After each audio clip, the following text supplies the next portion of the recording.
KSEBിക്ക് വൈദ്യുതി ചാർജ് ഇനത്തിൽ പിരിഞ്ഞു കിട്ടാനുള്ള കുടിശ്ശിക തുക 1997 കോടി രൂപ. ഈ തുക പിരിച്ചെടുക്കുന്നതിൽ ഉദ്യോഗസ്ഥർ വീഴ്ച വരുത്തുമ്പോൾ ബാധ്യത ഉപഭോക്താക്കളുടെ തലയിൽ കെട്ടിവെക്കുകയാണ് KSEB.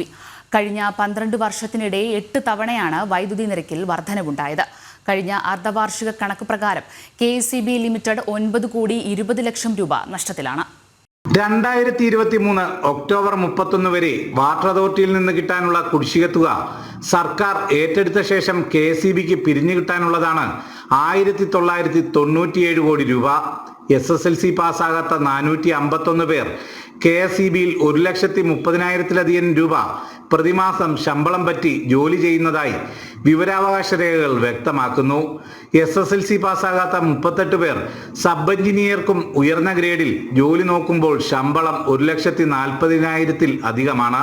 ഇത്തരത്തിൽ ജീവനക്കാർ ശമ്പളം കൈപ്പറ്റുമ്പോഴാണ് വൈദ്യുതി ചാർജ് കുടിശ്ശിക പിരിക്കുന്നതിലെ അനാസ്ഥ. അതിൻ്റെയും ബാധ്യത സംസ്ഥാന സർക്കാരും വൈദ്യുതി ബോർഡും സാധാരണക്കാരായ ഉപഭോക്താക്കളുടെ തലയിൽ കെട്ടിവെക്കുന്നതായാണ് വിവരാവകാശ രേഖകൾ വ്യക്തമാക്കുന്നത്. 2012 ജൂലൈ മുതൽ ഇങ്ങോട്ട് 8 തവണയാണ് വൈദ്യുതി ചാർജ് വർദ്ധിപ്പിച്ചത്.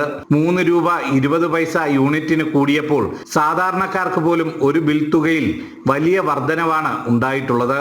എന്നിട്ടും KSEB 9 കോടി 20 ലക്ഷം രൂപ നഷ്ടത്തിലാണെന്നും കണക്കുകൾ വ്യക്തമാക്കുന്നു. സുധീഷ് ഗോപാൽ, ജനം, കൊച്ചി.